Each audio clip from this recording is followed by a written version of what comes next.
In this video, we are going to learn about classes and objects in Python. So today is the 8th day of the complete Python in 15-day series. And in the previous video on day 7, we have learned about functions. So we need to look first why we use the functions. As of today, we are going to start with the classes and objects. Then we will also know the difference between functions and classes and objects. So what is a function and why it exists? We have seen this in the previous video, but this is just for the revision purpose.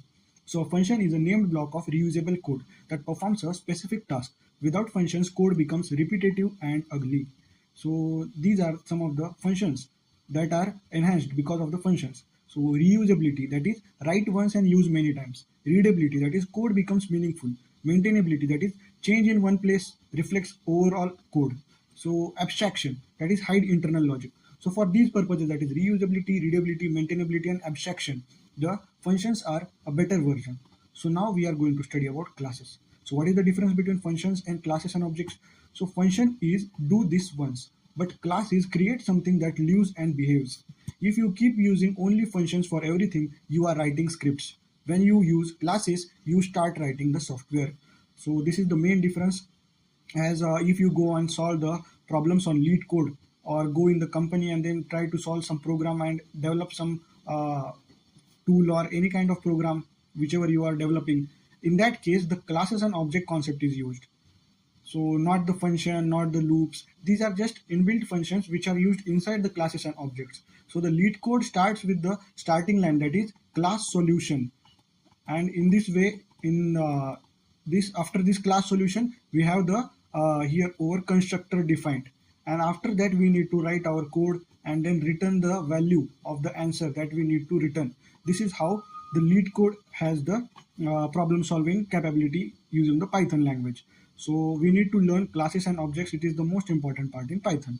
So this was the difference I told you about the functions and classes. Here another table is there. You can see functions perform a single task used for actions or logic, called directly, no memory of past classes. It is a procedural approach. Now we will learn about the classes. So classes represents a real world entity used to model data plus behavior, used to create objects. Each object stores its own value. In the function cases, there was no memory for the past calls, but in classes and objects, each object stores its own data. And also, it is an object-oriented approach. Object-oriented approach, it is the very important approach, and also real-world representation is also the most basic criteria that is required to develop any program. So let's move ahead. We have the class definition. A class is a blueprint or temple used to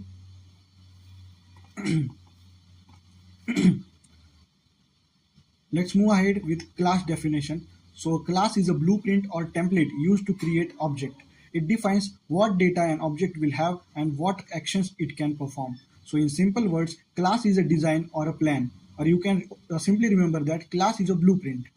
It is used to create the object. Like we have the design of a car, we design the car in a computer, on the sketches, on the mobile phones, or on the drawing sheets. We design the sketch first, then we do the model of the car into the computer, and then in real life we build that car. So what is a class? Class is a blueprint, a sketch you can say, and from that sketch we build a real life or real world object, that is an actual car with all the mechanical parts. So that is the object.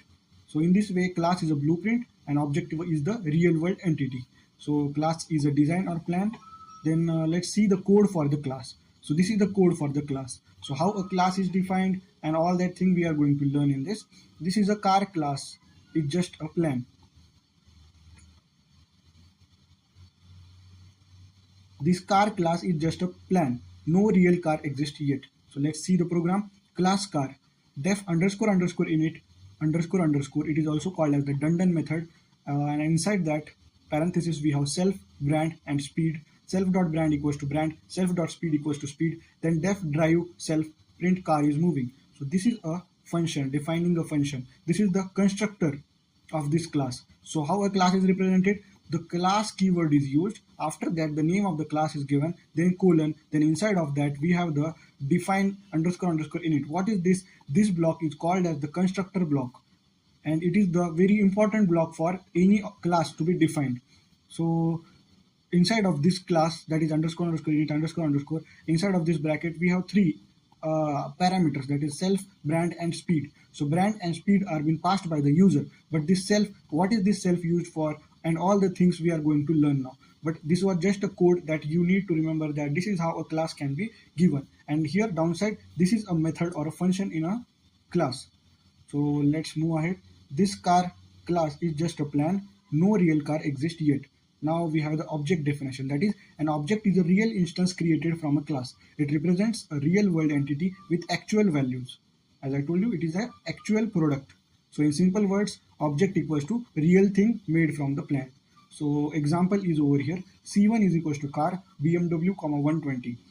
And C2 equals to car Audi, 150. So as you can see in this example, here the class is defined and here an object is created for that class car. So here the name of the class was car, and here the name of the object is C1, which is equals to car. Car is the name of the class. So how do we create an object? To create an object, we give the object name equals to then the class name, and inside of that class name or above the class name in the parenthesis, we write some arguments. These arguments, where do these arguments go? These arguments go over here inside the class, here self, brand, and speed. So these two values, that is brand and speed, are being passed as an argument by the object called, and then it comes into the class as a parameter, that is brand and speed. But this self remains over here all the time, and it doesn't need it to be passed as an argument. So why this self is present, why this self dot brand equals to brand, self dot speed equals to speed, why all these things are used? So self is used to represent the particular object. If C1 is the current object, then self will represent that it is the C1 object's brand. If C2 is the current object, then self is going to represent that C2 is C2 dot brand, means the brand of the current object, which is the C2. So self is used to represent the current object. So C1 is one car, C2 is another car, both are created from the same class. Now we move ahead, we have why classes and objects exist. Before classes, you write messy procedural codes like this. Name 1 equals to Shubham, age equals to 21, marks equals to 85, then Rahul, then age again, then marks again. But this is a complete trash. No structure, hard to manage, not scalable. Real software doesn't work like this. Class is a blueprint, object is a real thing made from the blueprint. Just like class is a car, and object is my car, your car, and the actual car present in the real life. Next point is, what is a class? The core definition is that a class is a user-defined data type that groups variables and functions. Functions means the methods. As in this case, I told you that over here, define drive self. This drive is a method inside the class car. So in this way, the variables and functions are present. The functions are also called as methods, and variables are also called as attributes. So this is the basic syntax of a class, student, and then pass. Pass is a placeholder. Inside of this, there is a block of code you can imagine. So this is how a class student can be created. That's the class. It is useless but valid class. So what is an object? An object is an instance of a class. S1 is equals to student calling. So this is how object is created. S1 is the object name equals to, this is student is the class name, and then using the parenthesis, that class has been called. So in this way, the object of the class student can be created. So here student is the class and S1 is the object. If you don't create object, your class is a dead code. Then further we have attributes, that is variables inside a class. Let's add data. So class student, name equals to Shubham, age is equals to 21. Downside, we are going to create an object. So S1 is the object created, and student class has been called over here. So print S1 dot name, print S1 dot age. In this way, we can call the different variables or attributes inside the class student. But we need to write a lot in this case. So all students will have the same name and age. This is a stupid design. We'll fix this using a constructor. Like over here, the name of the student is same, age is same. So we create as many objects, S1, S2, S3, S4. They all are going to have the same name and the same age. So this is complete trash program. But how do we fix this program? Let's move ahead. Then there comes a new thing, that is a constructor. As I told you, underscore underscore init underscore underscore, it is the constructor in class. So how this constructor is defined, what is this self? So class student is created. Inside that, a constructor of the class that is defined underscore underscore init underscore underscore, inside of which self, name, age. Then downside here, self dot name equals to name, self dot age equals to age.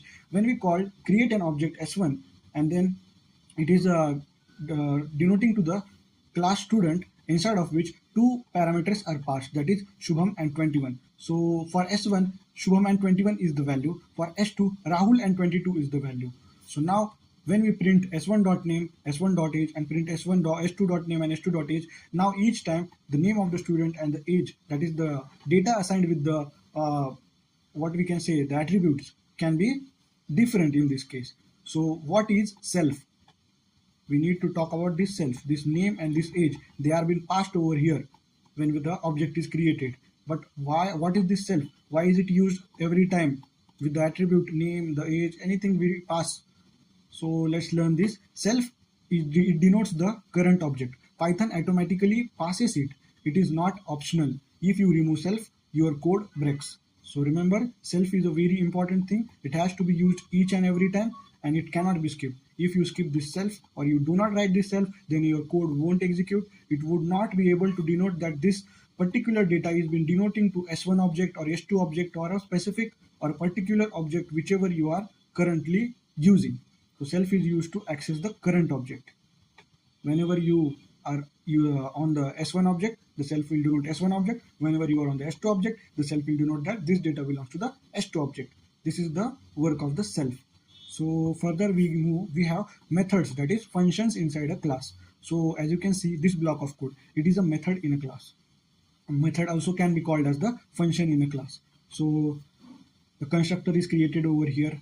Name and marks are being taken from the user. Then this self.name and self.marks, these are the instance variables being initialized. So in this constructor, whichever variables come inside this init block or the constructor are called as the instance variables. Instance, instance variables, and whichever comes inside this class before this constructor comes are called as the class variables. So all these instance variables to be defined, we use the self. So we are going to talk on methods or functions inside a class. So this is a method. Display is a method in this student class. So how do we call it? We create an object S1, call the class student, inside of which we pass two values, Shubham and 90. Then it goes to the constructor block, inside of which self.name and self.marks, these are being denoted. And after that, what line we have is S1.display, means S1.call the display. So S1 is the object name. Where is S1? Over here. What is S1 denoting to? S1 is denoting to the class student, inside of which two attributes has been passed.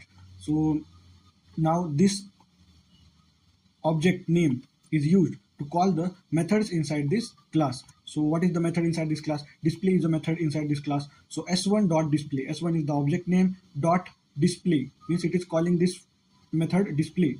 So S1.call display, so it will call this display method and it will print name, self name, marks, self marks, and so we will get the output that name, and then what is the name? Shubham, and then marks, and then ahead of that marks 90 will be printed. In this way the output of this code is going to be written. So method always uses the self.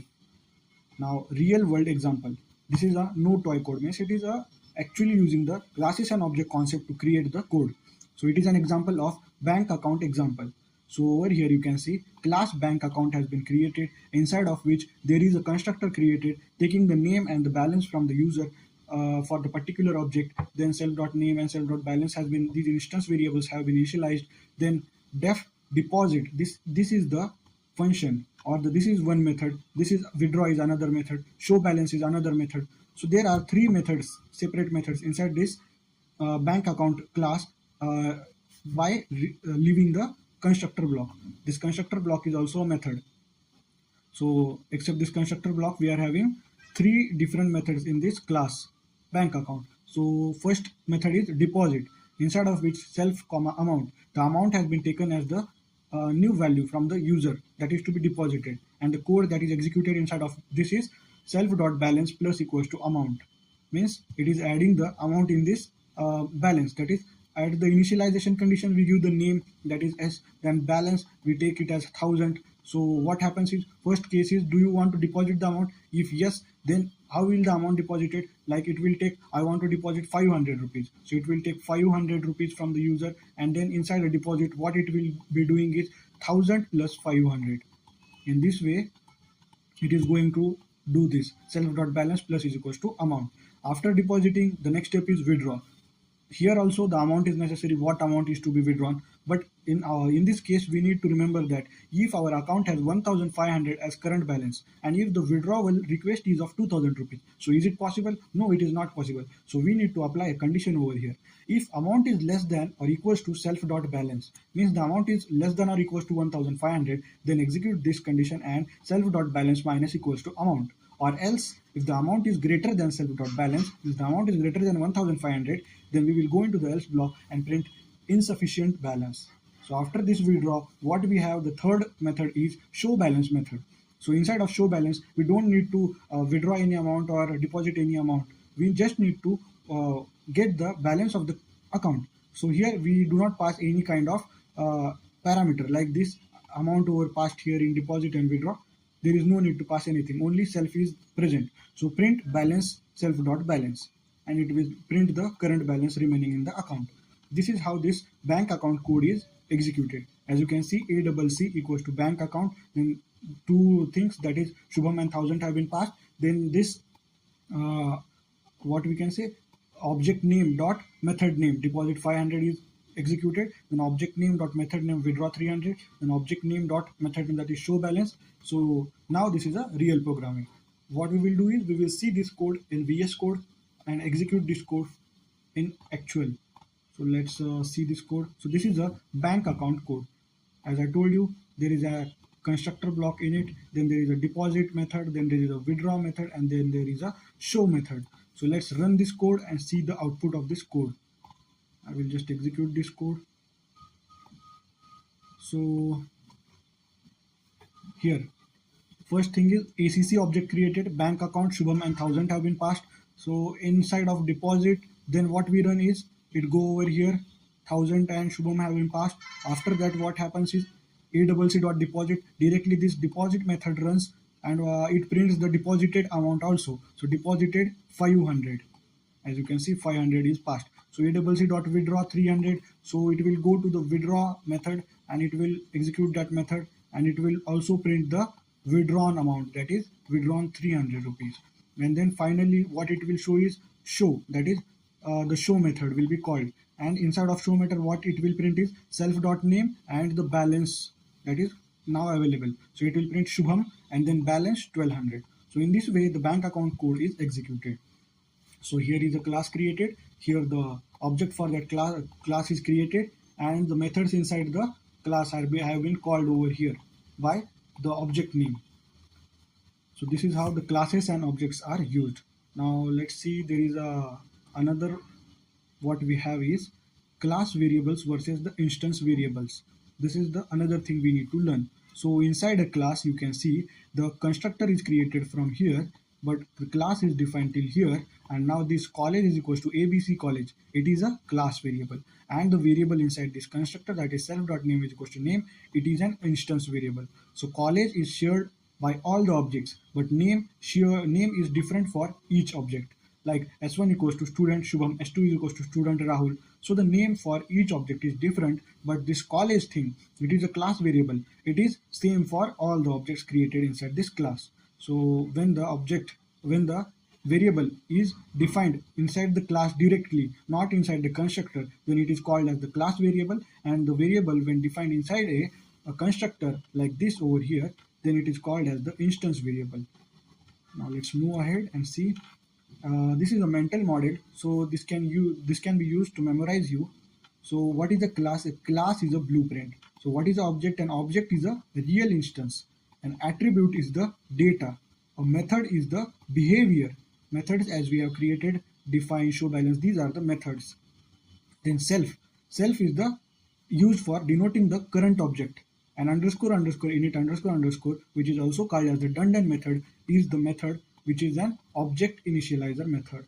Now let's move ahead. There we have another code of a car. In this we have different kind of method like accelerate, brake, and show the current speed of the car. And also we have defined a constructor block inside which brand of the car and the speed of the car has been taken from the user. So let's see this code and execute this code. So this is the code for the car. I will just clear the previous output. As you can see, This was the initial code we have just seen. Here the init constructor created, display method created, and then student has been called.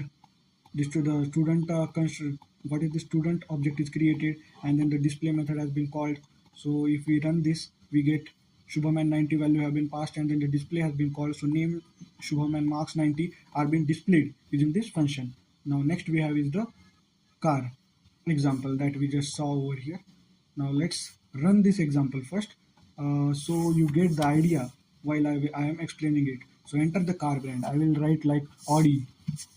Then enter the speed. 120 is the speed of the car. Accelerate the speed by, yes, I want to accelerate it by 50. Then reduce the speed by, I will reduce it by 70. Now car speed is 100. So it asked me to enter the brand of the car, the initial speed of the car, that is 120. Then do you want to accelerate? Yes, I entered 50. So 120 plus 50 is 170. Then reduce the speed of the car, that is do you want to brake? Yes, I applied the brake for reducing the speed by 70. So 170 minus 70. So the current speed of the car is 100. In this way, this code has executed. Now let's break down this code, how it actually is. So class car.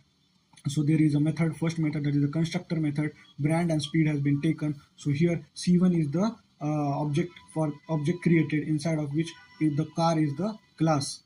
So it is taking two things, that is brand and speed. So over here you can see input enter car brand. It is taking the car brand from the user, then comma is there, then int input enter speed of the car. Here you may get confused that what is this. It is like looking very much messy. In the previous values we were having only two values, so it is also a very small code. So C1 and then car class has been created, but inside of which, instead of passing the values like Audi and 100 by default or the fixed values, we are taking these values from the user. So how do we take these values? We have, for the first value, that is the brand, we have given input enter car brand, then comma, and then the second value, that is the speed, we have given int input enter speed. So in this way, the two values which are to be passed as the parameter are being taken from the user. And then C1.accelerate. Accelerate is the method inside this class. So C1.accelerate, this method has been called. This accelerate method has one parameter, that is increase. So this increase has to be given by us as an argument. So int input accelerate speed by. So this acceleration speed is also taken from the user. And then next we have is C1.break. That is, C1 is the object created and break is the method inside the class, and it is also taking the input from the user, that what speed do you want to break. And then finally we have the C1.show speed. Instead of show speed, there is nothing has been passed, because to show speed we don't need to pass any value, that is increase speed or decrease speed or anything. We just need to know that what speed is the car currently having. So show speed self print car speed, then self.speed has been printed. In this way, this code we have run successfully and we get this output. So using classes and object, we can make the code very simple, readable, and use it for multiple times, create multiple objects using it. So C1 is the object. For this C1 object, all these things has happened. Now we can create C2 object, C3 object, and n number of objects can be created. So let's move ahead and see the another code. This code is class and object for a mobile. So this is a mobile code. Let's see this code. I will clear the output first. Now let's see this code. What this code is like, class mobile has been created, inside of which there is one constructor that is in it. It is taking brand, mobile, and price as the default values from the user. Then there are instance variables inside it, and then self. Then def show details is one method in which the details, that is the brand, model, and the price are being shown. Then another method, that is apply discount. It is taking the percent from the user, that what percent discount do you want to apply, and it is calculating the discounted amount. Then it is reducing that discounted amount from the total price, and then it is going to print the discount applied percentage and then the final price after the discounted amount. And then we have the another method, that is budget phone. So this is to find if the phone is under budget or not. It will return self.price less than 15,000. So it is going to return the value in the form of true or false. If the final value is less than 15,000, it will return true. If it is greater than 15,000, it is surely going to return false. In this way, this method, that is budget phone, is used. So now first object, that is M1 is equals to mobile. Samsung M14 and 16,000 has been passed. M2, the mobile M2, there is another object created in which different value, that is Redmi Note 12 and 12,000, these values have been passed. Now after that, m1.showDetails has been called, means for m1 object the method that is showDetails has been called. So it is going to print this. So for m1 we have Samsung M14 and 16,000. I will just run this code, we get the output. So our first output will be m1.showDetails, means Samsung M14 and 16,000, that is Samsung M14 and 16,000. This is our first output because of this line, that is m1.showDetails. Then m1.applyDiscount and 10% discount, that is 10 is the percentage for which the discount has to be applied. So it will go to the apply discount method, and here the percent value is 10. It is going to calculate the discounted amount, that is self.price into percentage, that is 10 upon 100, that is 0.1. So 16,000 is the price, so 1600 will be the discount. So self.price minus equals to discount, so 16,000 minus 1600, which is equals to 14,400. Then it is going to print the discount percentage, that is 10% discount applied, and it will print final price, that is 14,400. So is it actually that it is printing 10% discount applied, final price, that is 14,400, and then budget phone true. So after this m1 line we have print budget phone, and then m1.isBudgetPhone has been called. IsBudgetPhone, this method over here has been called. It will return the value in the form of true and false. So self.price, is it the price, that is 14,400, less than 15,000? Yes, it is less. So it will print budget phone and true, that is budget phone, and above it will print true. So we have seen this much output been printed. Now let's move downside and call another, that is this print line. For what this print line is used? I have used this print line to get the empty space over here. Next we call the m2.showDetails. So what we have, m2 is Redmi Note 12 and 1200. So Redmi Note 12 and 12,000. This has been printed over. Then m2.applyDiscount, and the discount is of 5%. So 5% discount applied. Final price is 11,400, and budget phone is 11,400 less than 15,000. Yes, it is. So it is returning the true value. So in this way we have completed the classes and objects in Python. So now we know what are classes and what are objects in Python. In the next video, what we are going to do is we are going to see for the methods, different kind of method, that is the class method, static method, instance method. These all kind of methods inside a class. We are going to see it on the day number 9. So stay tuned, keep learning and learn fast.